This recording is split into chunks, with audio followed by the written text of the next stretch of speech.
qui va nous dire que S de x égale à x. S moins l'identité de x égale 0, ça veut dire ceci.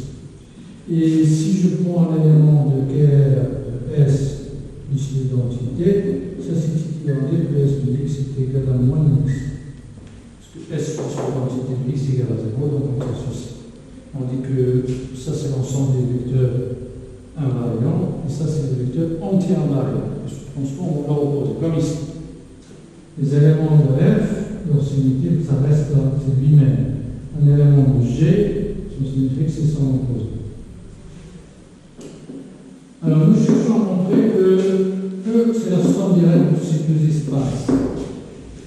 Alors, premièrement, on doit montrer que l'intersection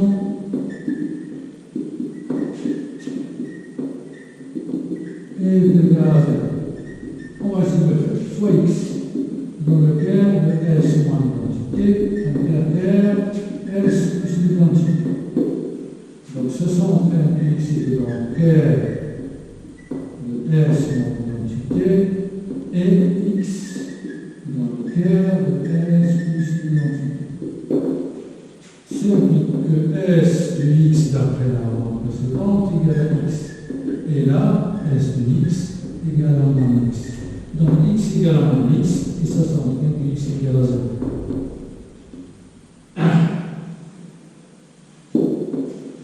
Maintenant, on reste à montrer que tout vecteur de 2 est somme d'un élément du premier plus un élément du deuxième.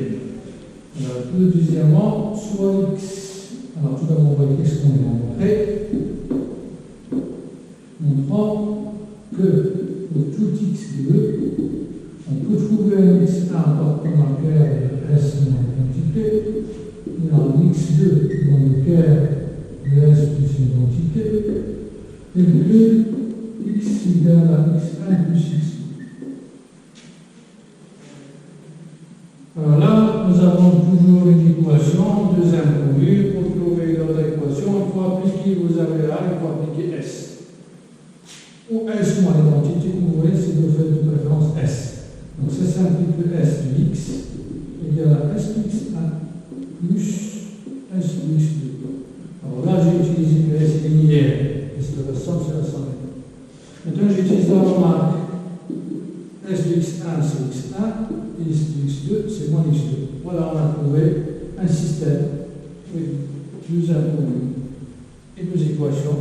Ce n'est pas difficile de trouver ce système. Si on fait la somme entre x1, donc là, ça c'est 1 et ça c'est 2. Donc 1 plus 2, on aurait x1 est égal à x plus s de x, soit 1 demi. Et bien sûr, x2 c'est la différence, c'est 1 moins 2. On aurait 1 demi de x moins s de x. Et voilà, c'est terminé. Et on a terminé les espaces vectoriels et les applications linéaires. Bon, le prochain cours, ce sont les matrices. Et là, vous pouvez faire tous les exercices de la série, surtout bien sûr les exercices qui parlent des matrices. Et à la prochaine.